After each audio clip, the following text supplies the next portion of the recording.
Добар ден, почитувани, вие следите уште една нова тема Амбуланта. Денеска ќе зборуваме за поврзаноста меѓу остеопорозата и менопаузата. Остеопорозата е тивка и упорна болест која обично се јавува во менопаузата. Се проценува дека третина од жените во менопауза страдаат од остеопороза. Дали промената во густината на коските кај жените се должи на ниското ниво на одредени женски хормони во менопаузата или пак сепак и генетиката игра некаква улога. Како навремено да се препознаат знаците на остеопороза, односно да се диагностицира болеста и постои ли начин за успешно лекување? Може ли да превенираме остеопороза во менопауза? За сето ова детално од разговорот со доцент доктор Искра Битовска, субспецијалист по ендокринологија од Универзитетската клиника за ендокринологија, диабетес и метаболички нарушувања. Ќе погледнеме блок реклами, а веднаш потоа започува разговорот во студиото.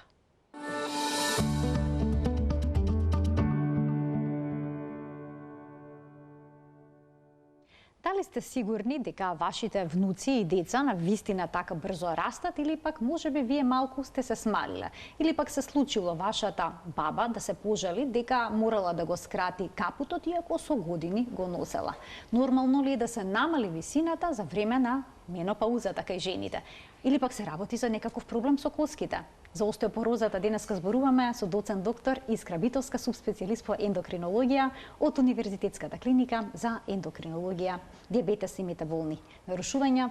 Докторке, добре ми дојдовте во студиото на Телма. Добре ве најдов и ви благодарам на поканата. Повторно една убава тема, која што засега навистина многу жени, особено во менопаузата, вела дека менопаузата на некаков начин е поврзана со остеопорозата, па кога се смета дека една жена влегла во менопауза? Кој период е критичен за оваа состојба? Остеопорозата е неминовно и си ја прати менопаузата, тоа е заради тоа што во менопаузата сме зборувале. Доста во вашите емисии, мислам дека луѓето доволно знаат, но никогаш не е на одмет, нели, на вишок да се потсетиме. Менопаузата е она третото доба кај жената, нели, ако го сметаме периодот на жената од дете, значи адолесцент, па репродуктивниот период. Менопаузата е веќе она трето доба кој што фала Богу се продолжува. Значи како животниот век се продолжува, така и жените се повеќе време се наоѓаат во менопаузата. Значи од прилика за еден просечен животен век од 80 на години кај жената, една третина од тој период си го поминува жената во менопауза.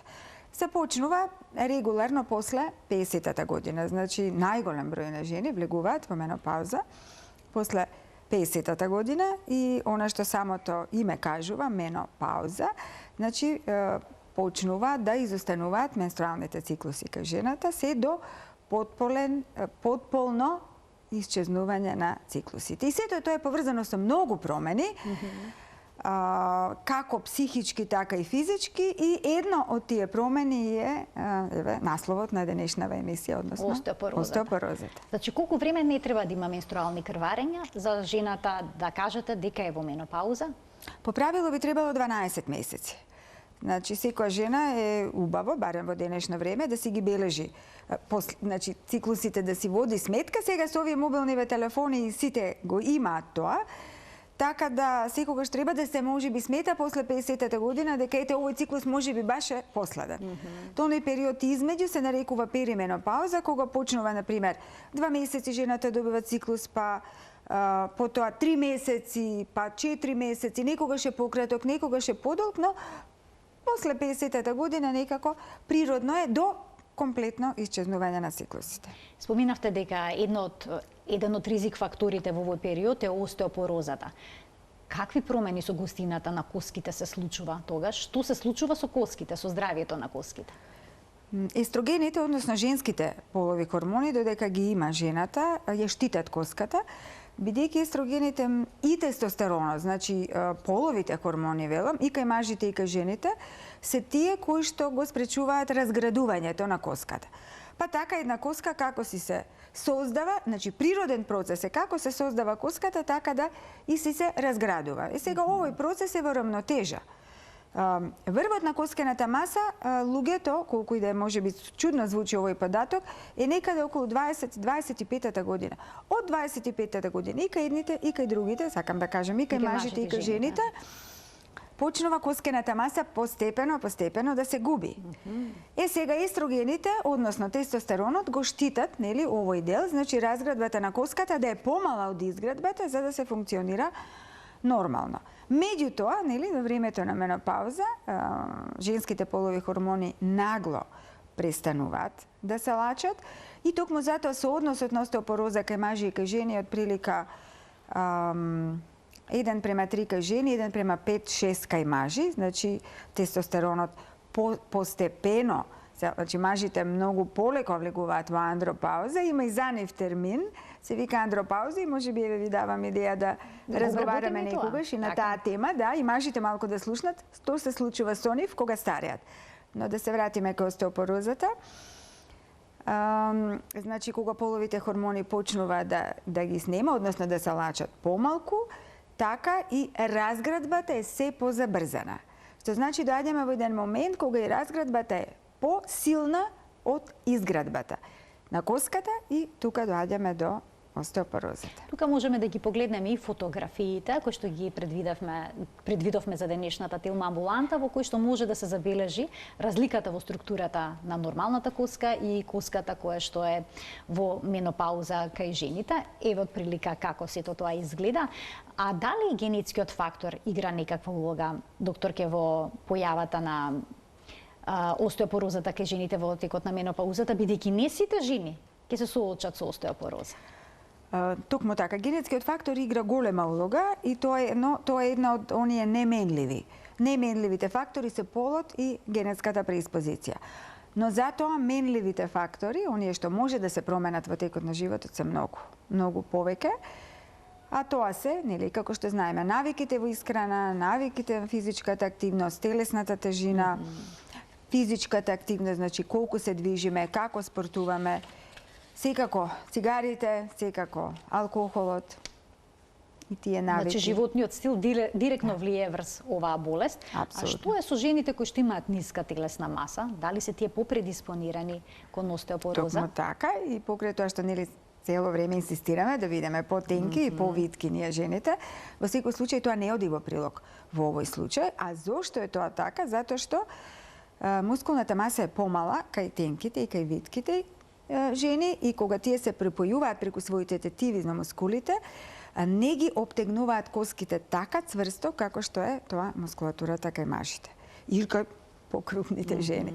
Во секој случај, нели, покрупните, помускулистите жени се помалку страдаат од менопауза отколку потенките и пограцилните жени. Токму заради тоа што метаболизмот на коската си баре и убаво обтегнување од самите мускули. Ја важноста на физичката активност, на вежбањето, па некој вела дека не е лошо да се вежба и во овој период со тежина, очигледно за мускулна маса да се Тоа е цврстината на мускулатурата е најбитна. А дали жените кои што земаат хормонска терапија, заменска, како се нарекува таа, во овој период од животот, ќе имаат помала шанса да развијат остеопороза, значи ако земаат естроген, прогестерон?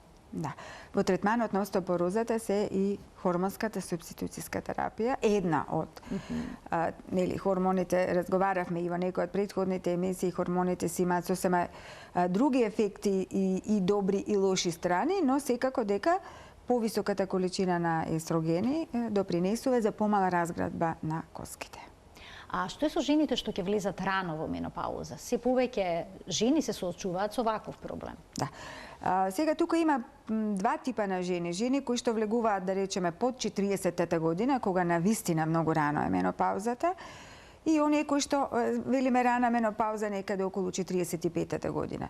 Тие се многу попредиспонирани за добивање на остеопороза. Во секој случај, едните и другите, дури имаме нели и генетски синдроми кои што никогаш, девојчиња кои што никогаш во живот не добиле циклус природно, девојчиња на кои што им недостасуваат јајници или ги имаат јајниците, меѓутоа јајниците заради некаква си друга причина, например ако поминале леукемија па се оштетени од цитостатската терапија. Значи имаме многу млади жени кои што воопшто и немаат естроген, да не речем од своја 20 година или никогаш го немале, кај тие веќе секако даваме хормонска субституцијска терапија. Без дискусија. А дали лековите може да го нарушат балансот на женските хормони, па да предизвикаат остеопороза?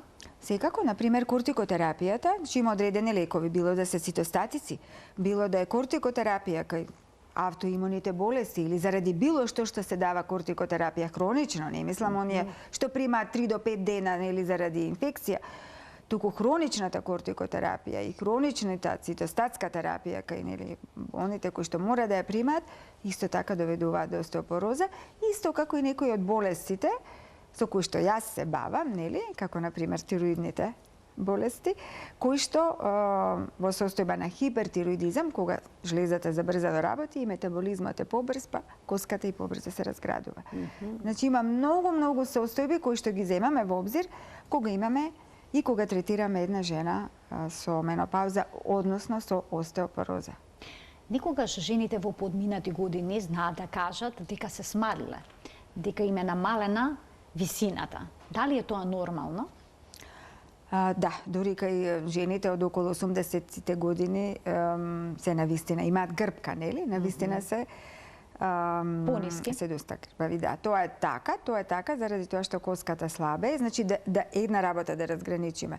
Ова е болест на коските, не болест на зглобовите. Тоа се две сосема различни работи. Значи болеста на дискусите и на пршлените е една, а ова е болеста на коските. Ако се пршлени, пршленот сам по себе е коска. Така да, сакам да кажам дека намалувањето на висината е едно од симптомите на менопаузата. Би рекла и клинички знак на менопаузата. Како старееме, така се повеќе ја намалуваме висината. А дали остеопорозата дава некакви симптоми? Можеме ли да забележиме дека коската слабее? Таа е тивок убиец, така нарекуваат остеопорозата. Многу подмолна, па сега не би ја ни нарекла болест. На крај крајва, за остеопорозата не се ни знаело пред еден век. Нели, на нашите баби, прабаби, едноставно ја намалувале својата телесна висина и воопшто не биле ни свесни, ниту постоела таква машинерија или апаратура за да се диагностицира остеопорозата, ниту па знаеле што е тоа остеопорозата. Ке се пожалеле на времето кога работеле на село и си продолжувале да работат. Че остеопорозата постои, затоа што жената секогаш си го губи својот естроген, нели? Секоја жена која што ќе доживее доволно долго, сите овие работи ги имала. Меѓутоа, во последно време, со развојот на науката, на техниката, на информатиката, сите овие работи, нели, ги гледаме во денешно време и токму од тој аспект животниот век е продолжен. Симптомите не се многу. И практично, ете тоа подгрбавување и тоа намалување на тежината не би требало да е болно. Се вели дека остеопорозата не боли и навистина не боли. Болат скршениците кои што се предизвикани од остеопорозата. Самата остеопороза не. Како се јавуваат тие скршеници? При најмал напор може да се скоро секогаш се јавуваат. Тие грбки се практично од оние микро скршеници кои што се нормални во самата коска, само што се скоро и невидливи. Значи кога ќе се јави болка, значи има фрактура. Тогаш веќе имаме некаква си фрактура на рбетот или на колковите, зависи каде. Доколку има фрактура на рбетот, потребно е болничко лекување? Зависи, значи овие ситни. Овие се толку ситни да таа болка што се јавува во грбот не е нешто посебно. Значи да, ја мачи жената, мислам го мачи човекот, меѓутоа не е нешто толку драстично. Ако се појави силна болка, тогаш нели затоа се диагностицира, па се мирува, па се ставаат луѓето во корсети и така натака. Но остеопорозата сама по себе си дава, значи истенчувањето на коската може да биде толку големо, ако остане непрепознаено, да дава и фрактура која што се вели фрагилна фрактура. Тоа значи не при пат, туку само едно седнување на столица, физиолошко седнување, знае да направи фрактура. Може пикашлица, кивање? Апсолутно, да. При било што, еве седнување, ви кажувам. Колку тука може да настрада, така? Секако, доколку се коските толку слаби, доколку претходно не е веќе диагностицирана таа работа за да се лекува. Претпоставам дека најкомплицирана фрактура е колкот? Се комплицира секако и понатаму. И сега како точно диагностицирате кога ќе дојде пациент, што треба да се направи? Прво не се испитуваат сите пациенти. Значи сега вакаите слушаат жените и ќе дојдат на пример во ординација и ќе се каже има 50 години, ама мене ми е страв да видам да немам остеопороза. Обично не оди тоа така. Имаме препораки по кои се раководиме. Често пати случајно се открива остеопорозата, доколку веќе има жената скршеница, па оди на рентген заради скршеницата и на рентгенот може да се види. Но рентгенот не е толку карактеристичен. Секако компјутерот и магнетот е покарактеристичен во дијагноза на остеопорозата, но и тоа не се користи во дијагноза на остеопорозата. Златен стандард во дијагноза на остеопорозата е дензитометрија. Тоа е еден апарат кој што го имаме и благодарение на кој точно се мери и се гледа остеопорозата дали ја има или ја нема. И предпоставам врз основа на степенот Така на остеопороза предвидувате не се дава, терапија, така. но пред да преминеме на терапијата, само да ги поканам гледачите да се вклучат во денешната Телма амбуланта со нивни прашања, почитувани од овој момент емисијата ќе биде контактна. Што најнапред им давате на пациентите како што ќе забележите промена во густината на коските? Дали е доволно да земат повеќе калциум и витамин Д? Зависи од наодот на остеопорозата, Многу е односно некоја го велиме почетна фаза. DEXA scan, значи остеодензидометрија. Во почетната фаза обично се дава Д витамин и калциум. Убаво е сето тоа прво дека може да се измери. Значи да се види колку Д витамин има во крвта и колку калциум има во крвта. Обично калциумот е уредно, во уредна вредност, но Д витамин не недостасува. И покрај тоа што мислевме дека ние сме сончево подрачје, нели, и дека имаме доволно Д витамин. Да, сонце има многу, ние важиме за многу сончева земја, но затоа се криеме од сонцето, нели? Се штитиме. Се штитиме и препораките се, нели, од други причини. Карциномна кожа може да се добие од преголема изложеност. Така да не е така. Откако ги воведовме методите за мерење на Д витамин, тоа се случува последните 10 години, видовме дека и како на нашите жени им недостасува Д витамин. Докторке, широк е распонот на референтните вредности кај витаминот Д од до. Кај жените во менопауза, за да се спречи остеопороза, колкаво ниво на витамин Д е потребно? Што е оптимално? Кон горната граница да е близко кон долната или е сеедно? Апаратите, секој апарат си има своји референтни вредности, така да сега не би можела да дискутирам за референтните вредности од до. Значи од до секоја апаратура се знае, затоа нели на сите лабораториски листови пишува. За секоја вредност пишува од до. Но она што нам ни треба и е докажано по сите препораки е дека дневно би требало да внесуваат сите жени во менопауза, независно дали имаат остеопороза или не, од 800 до 1200 интернационални единици дневно или некаков се еквивалент, зависи дали е тоа маслен раствор или дали е воден раствор на Д витамин. Ќе им дадеме предност на гледачите, а веднаш потоа ќе продолжиме со предвидените прашања за денеска. Добар ден за првиот од нив. Добар ден. Повелете. Добар ден. Поздрав до вас, до водителката и до Ви докторката. благодарам. Дали може да дојдам и да ми објасните кај може да дојдам до докторката за преглед за остеопороза? Јас сум жена, 73 години. Така, ви благодарам за вклучувањето во програма. Претпоставам дека гледачката треба да земе упат за Треба да се земе упат за сега може би нели нормално секој би кажал ретко има упати, односно многу брзо термините се трошат и сите ние што сме на ендокринологија, дури и колегите од ортопедија работат за остеопороза. Факт е дека нема насекаде машини за односно дензидометриски скенови, меѓутоа и на реуматологија се работи, и кај нас се работи. Мислам дека преку ортопедите и во Мајчин дом, едно време се работеше и на институт за Козле, како се вика, ова рехабилитациона медицина. Но во секој случај како одговор на прашањето би било ке мора некако да се дојде до термин. Да, било на ендокринологија делот, било на дијабет, како и да е. Ние имаме две кориснички сметки. Имаме уште еден гледач, ќе му дадеме можност да го постави прашањето. Добар ден. Ало, добар ден. Повелете, во програма сте. Поздрав до докторката. Благодарам. Да прашаме, дали еднаш кој е направено испитување за остеопороза е прикажано дека нема. Добра. Дали може покасно да се појави и дали има поврзано со црвената жлеза? Така, ви благодарам за вклучувањето. Докторката делу многу одговори тоа прашање, повелете. Да, најчесто се работи за хипертироидизам, тоа е состојба на тироидната жлеза која што го забрзува метаболизмот на целиот организам, па на истиот начин ги забрзува и метаболизмот на доколку коските. е намалена функцијата на тироидната жлеза? Доколку е зголемена е ова често, доколку е намалена, ретко се случува. Ретко се случува, меѓутоа зголеменото ниво на тироксин доведува до забрзан метаболизам на коската. А колку време после еден ваков преглед за густината на коските би можел тој да се повтори за да се провери дали има некакви промени кај жената? Во делот на остеопороза DEXA скенот, како што го велиме популарно, значи дензидометријата, во моментот кога ќе се направи, би требало за 2 до 3 години понатака, значи тоа е спор процес.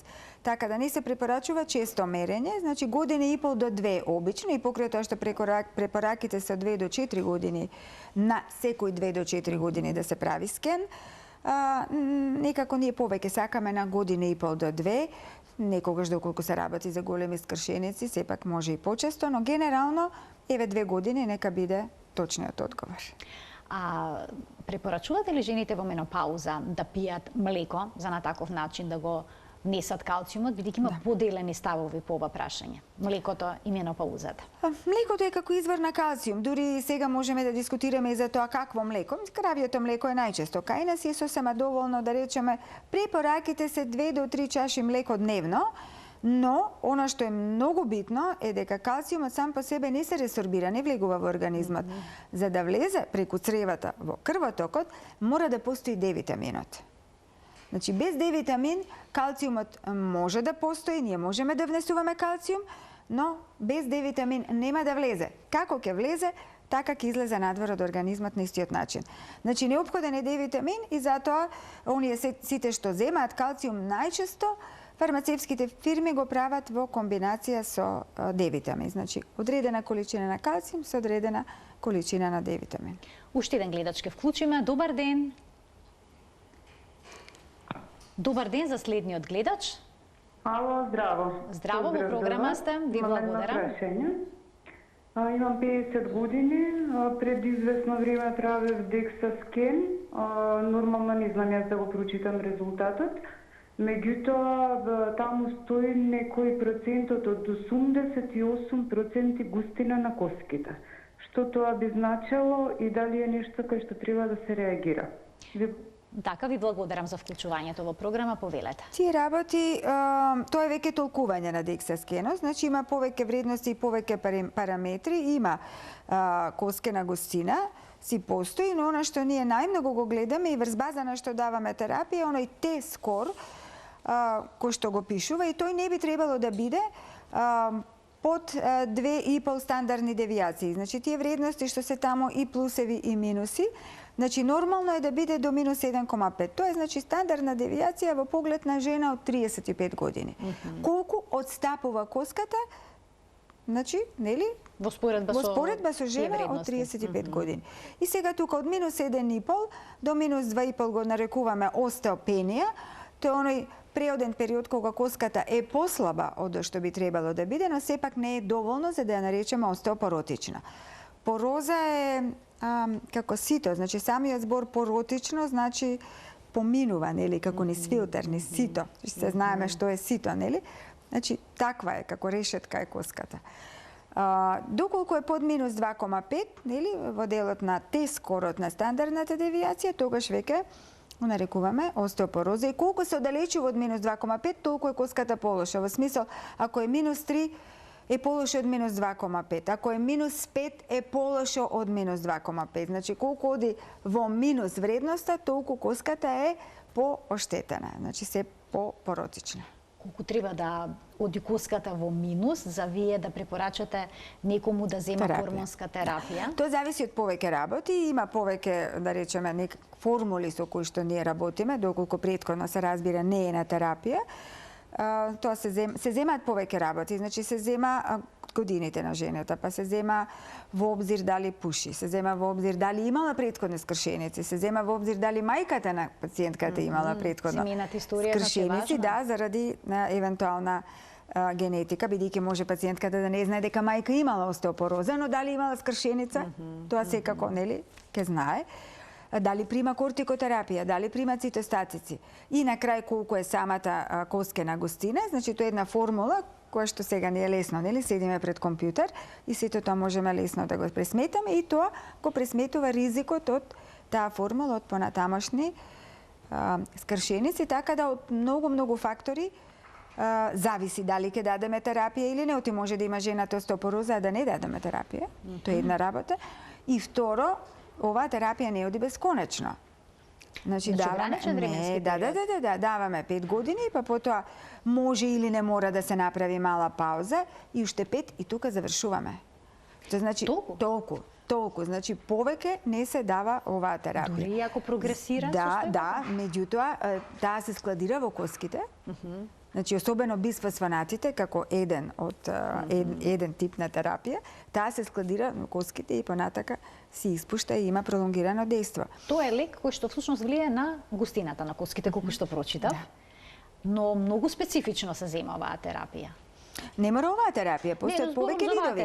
Ова е најчеста. Да проговориме и за неја, за најчестата. Најчестата е наутре да се нагладно да си спи апчето, па жената да биде во исправена положба во горниот дел на телото, дали тоа точно? Тоа е многу точно и е многу напорно земањето на оваа терапија.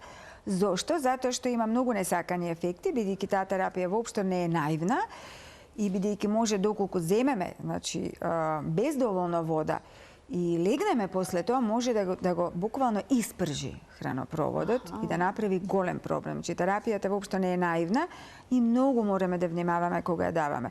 Понатака не треба да има воспаление на желудникот, значи не треба да има гастритис, не треба да има хронични гастрични тегоби, а знаеме колку денеска многу луѓе имаат гастритис, особено во по-напредната возраст, така да терапијата е окей и добра, меѓутоа со многу внимание треба да се користи, но покрај таблетарната има и ампуларна терапија. Со истиот состав. Потполно, значи зборуваме само да речеме за еден вид на биофосфонатите, всушност за тоа зборуваме. Бисфосфонати. Така, добро, значи јас најдов дека 80% од пациентите што го пијат лекот секој ден се откажуваат една година порано од една година од земањето или пак ако еднаш во недела да го земат лекот, повторно се откажуваат во текот една година. Што тоа значи? Дека може би пофлексибилното земање на оваа терапија би имало подобар ефект? Тоа значи едно, дека е напорна терапијата и токму затоа фармацевската индустрија, тоа сигурно, да. Фармацевската индустрија се погрижила да направат некакви си продолжени форми, значи од алендронатот што се прима еднаш на ден, па понатаму има и форми кои што се пијат еднаш неделно, тие се и во комбинација со D-витамин, па потоа има форми кои што се пијат еднаш месечно. Така да еднаш месечно ќе се стори тој напор, нели? Да речеме секој први во месецот жената да се издржи. Прима таа таблетка, ете таа процедура да речеме од 2 чаши вода на сабајле со навистина исправено седење за да може многу убаво таблетката да влезе во желудникот. Ете и тоа се случува, значи може да се земе таблетка еднаш месечно и има дури и венска форма, нели, како што рековме, ова зборуваме сега за бисфосфонатите, но има и други типови на терапија, овие помодерните и секако поскапи лекови кои што се ги велиме од биолошко потекло терапија, кое што се прима и подкожно еднаш на 6 месеци. Тоа значи 2 пати годишно подкожно. Така да не дека не е наедноставно. Тоа е наедноставно, но е најскапо бидејќи не е на позитивна листа, така да тоа се веќе други теми. Значи имаме секаков тип на терапија, но колку е достапна до нашите пациентки, тоа е веќе друга приказка. Ќе проговориме уште малку за терапијата, но да им дадеме предност повторно на гледачите да не чекаат. Добар ден за првиот од нив. Ало, добар ден. Повелете. На телефон Бесим Шабановски, се од Долна Количани. На линија сум така? Да, ве слушаме, повелете кој е вашето прашање. Ве молам докторката да може да ми објасни колку е повачана остеопорозата со менопаузата. Бидејќи јас само сега пред 10 минути се вклучив. Така, јас ви благодарам за вклучувањето, ве навистина широка тема, не би можело сега да се сублимира. Еве ќе имате можност да погледнете реприза, но голема поврзаноста да му одговориме. Апсолутно. Така. Тоа е така. Да го слушнеме и следниот гледач. Добар ден. Ден. Повелете. Вака, јас сум на линија. Да, ве слушаме, повелете, во програма сте. Вака, јас имам остеопенија, дадено ми е и дел оние таблети со калциум Д и капките што се D3. Сега ме интересира мене едно што јас, например, та остеопенија имам и до кога треба да ги примам тие, и друго уште едно прашање, ако може, дали остеопорозата дава знаци на болка, дали болат коските? Така, ви благодарам за вклучувањето во програма, повелете. Идеосот секако тоа е комбинација на калциум и D-витамин и секако дека треба да се прима. Се прима долго и убаво би било да се проверува од време на време во крвта, нели? Тоа е за тој дел. Сега другиот не ми текнува што беше. Значи, дали коските болат, вие да, јас се објаснив, објасните, значи ве сосема накратко објаснив дека самите, значи скршениците болат, самата остеопороза. Самата остеопороза не создава болки. Кога на пациентите им предлагате да земат хормонска терапија, естроген и прогестерон, и дали воопшто препорачувате таква терапија? Хормонската терапија ретко. За остеопороза морам да бидам искрена, дека ретко ја препорачуваме како прв избор за остеопороза. Ја даваме, како што спомнав пред малку, нели, кај многу млади жени или кај оние кои што рано влегле во менопауза. Но генерално најчеста терапија се бисфосфонатите кои што ги спомнавме. Прочитав некаде дека статините кои се лек за намалување на холестеролот понекогаш се применуваат и кај жени кои што страдаат од остеопороза. Зошто и дали на вистина помагаат? Не. Вистина е дека забележале дека кај жените кои што примаат статини, коската е подцврста, но немаме цврсти докази. Тоа се оние обсервацијски студии кои што не се баш котираат многу високо во делот на студии кога дискутираме за терапија. Значи, многу е дискутабилно, бидејќи има многу различни дози на овие статини. И малку би рекла чудно заради тоа што овие статини делуваат на холестеролот, а од холестеролот се прават и тестостеронот и естрогените. Така да тука имаме многу контрадикторни моменти, многу контрадикторни размислувања и генерално не е никаде статините не се препорачани за третман. Постојат во литературата, интересни се статините како лекови, но се уште сме далеку од тоа дека би се препорачале за третман на остеопорозата. А што е со некои синтетски хормони кои што се употребуваат кај жените кои што имаат карцином? Тие синтетски, јас претпоставувам дека мислите на терапијата на карциномите, тоа се наречени селективни естроген рецептор модулатори, значи тоа се кај оние жени кои што имале карциноми, кои што треба естрогените да ги држат на најниско можно ниво, бидејќи карциномот на дојка најчесто е сензитивен на естрогени и тие жени земаат лекови за кои што и оној естроген кој што го немаат, односно кој што е на минимално ниво, уште толку да е намален. Но тие се селективни, тие има дел од нив кои што ги ститат коските. Значи, и тие доаѓаат во обзир при терапија, но сепак тие се резервирани за пациентите кои што имаат карциноми. Значи, някако, да речем, слободно ние, како ендокринолози, не би го препишале. Не можеме да препишуваме. Не можеме, ние би сакале, меѓутоа не можеме, освен да си ги купат. Исто така најдов на калцитонинот. Тоа хормон е? Калцитонинот е хормон кој што се влачи од тироидната жлезда, исто како и парахормонот, кој што го регулира нивото на калциум. И едниот и другиот го регулираат нивото на калциум во крвта. Во нашата земја немаме регистрирано препарати на некои постојат во светот, постојат и во нашите соседни земји, но сепак се тоа скапи лекови, рекомбинантни молекули и имајки ги овие други кои што се на позитивна листа, сепак нив ги даваме на вистина во многу ретки. Исклучителни случаи каде што е дотаму работата да не можеме да ги даваме овие. Уште двајца гледачи ќе вклучиме. Добар ден. Ало? Добар ден, во програма сте. Го очекуваме вашето прашање. Повелете. Добар ден. Едно прашање имам, добар ден до докторката. Имам едно прашање да прашам. Боледувам од остеопороза. Еве 5-6 години, како ги пијам на капките, капки Б и месечните за остеопорозата. Значи месец... Прашам докторката, колку години треба да ги пием? Дали се уште или ќе треба да направам контрола за остеопорозата? Значи што пиете, извинете, уште еднаш да кажете каков Ги пием месечните апчиња, Некои ги месечни пиев апчиња. неделни, а Добро. сега ми препорача месечното апче за остеопорозата и Така. капките витамин Д. Така, колку време ви интересира, треба да трае таа терапија. Ви благодарам за вклучувањето во програма. Спомнавме пред Да, малку пред дека малку. таа терапија не оди доживотно и дека не секоја коска реагира на истата терапија. Така да, токму затоа после години и пол, еве, 2 нека бидат, години треба да се направи скен на коските, значи дензидометриски скен на коските, за да се види дали имаме ефект на таа терапија или сепак ќе треба да ја промениме. Доколку има ефект, колку максимум се зема? 5 до 10 години. 5 до 10 години. Уште еден гледач ќе вклучиме. Добар ден. Поздрав до вас. Ви благодарам. Много интересна тема. Благодарам, повелете. Јас сум на 77 години.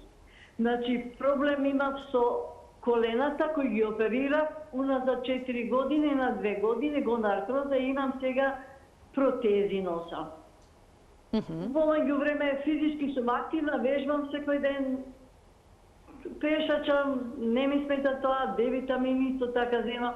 Сакам да прашам докторката, дали овие протези кои се ставени на коските, сега јас треба да проверувам дополнително дали тие коски можат да ги издржат и каква е состојбата. Така, Дали треба така. декса скенови да правам или нешто друго. Така, ви благодарам за вклучувањето во програма. Благодарам и вам.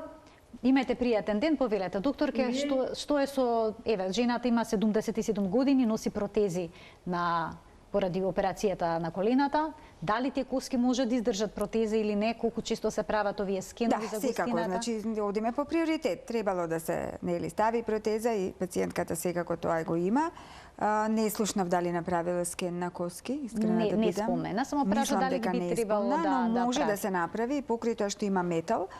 Значи, имаме денеска апарати кои што навистина се многу сензитивни и на крај не мора да се направи нербетот. Имаме многу пациентки, например, со скршен колк, нели? Па ставен вештачки колк, кој што исто така метал. Сегашниот наш апарат, сето тоа може да го да речеме да го надмине, односно точно да ја видиме состојбата на коските. Доколку се сето е во ред. слаби коските, би представувало тоа проблем? Доколку се јавила остеопороза, мора да се носат тие протези заради колената? Значи, сега ова можеби е независно од остеопорозата. Така. Значи, тие протези си ги носи, нели, господјата заради колената, така да тие ќе си продолжи да ги носи, но дали имаме остеопороза истовремено, Тоа прво, најнапред тоа да се треба да се утврди, па види, потоа да, ќе се одговара токму така. прашањата редоследно едно по друго. Го споменавте паратхормонот, односно паратироидната жлезда. Дали жените што имаат остеопороза секогаш имаат нарушени вредности на паратхормонот? Воопшто не.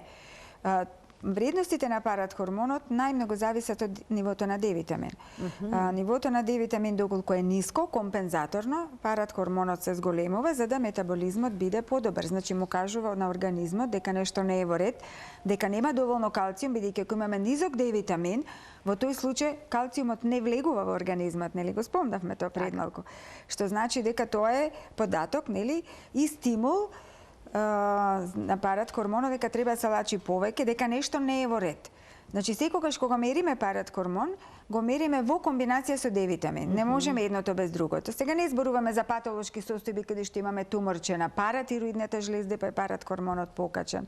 Или па ги нема паратироидните жлезди, па не постои паратхормон.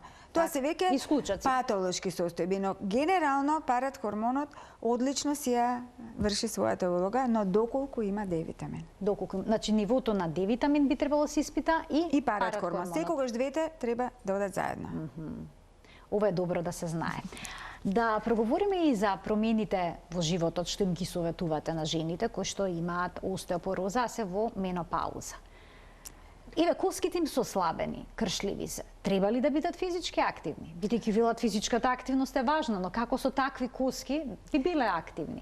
Може секако да биде активна, но препараките се секако да не вози точак, нели? Бидејќи, значи, да се спречат оние спортови, да кажемте, оние работи кои што би можело полесно да има пат, бидејќи, нели, ви кажав пред малку дека може коската да е толку поротична да при самото седнување се направи скршеница, а каде сме со спортување. Генерално, она што се препорачува е пешачење и пливање. и помалку фитнес, нели, кај сепак помладите жени, што е препорачено, нели, заради затегање, значи тоа она анаеробно спортување, каде што мускулите сакаме да ги затегнеме.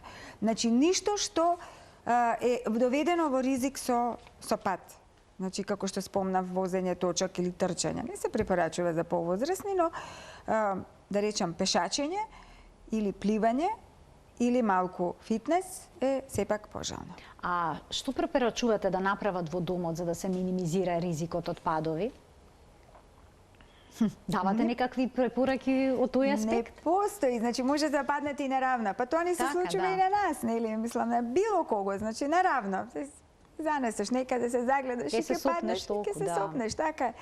Значи, колку и да внимаваме, сепак не можеме во смисол, ете ова што го кажав, да не биде некој нешто кое што повеќе. Сепак ако пешачиш и ако возиш точак, колку и да е корисно, подобре да е статички точакот, например, дома, отколку да се многу поголема опасност да се падне од точак, сепак, отколку да се падне од пешачење. А во однос низ храната советувате нешто конкретно, да речеме исхрана побогата со белковини заради мускулното ткиво и слично? Па да, тоа вака многу убаво звучи кога жената не би болна и од други работи. Кога би била совршено здрава и нели само остеопорозата е проблем, и тогаш да, убаво е да се препорача повеќе протеини, да се избегнува солта, да се избегнуваат шекерите, да се внимава генерално на исхрана, но за жал не е тоа така, бидејќи староста си ги носи и коморбидитетите, односно придружните болести, па сега доколку имаме, например, некои со бубрежни болни, кај него е сепак, да речеме, и ограничен внесот на протеини и така натаму. Значи, секој пациент кога седнува пред нас, го разгледуваме од сите можни за себе. аспекти. Индивидуален пристап е неопходен. Буквално индивидуален пристап. Така како што се шие фустан, секој фустан одговара, нели? Не е конфекцијски, туку кога се оди на Шнајдер, нели? Се крои и се прави према според потребите самиот лик. Точно така. А од што зависат иве прогнозите? Има ли некои генерализирани фактори? Во кој смисол? Од остеопорозата, дали ќе напредува или нема да напредува понатаму? Од многу работи зависи, како што рековме, или од животниот стил, зависи и од физичката активност, каква и да е, значи секој треба да се прилагоди на себе, зависи од начинот на исхрана, од престанок на пушење ако пуши, од пиење алкохол, од пиење кафе. И дали лековите ќе дадат ефект, бидејќи од болестите, нели, кои што ги има, тоа дали може да се движи, може да речеме зборуваме за движење, меѓутоа многу често, нели, имаат жените проблем со зглобовите.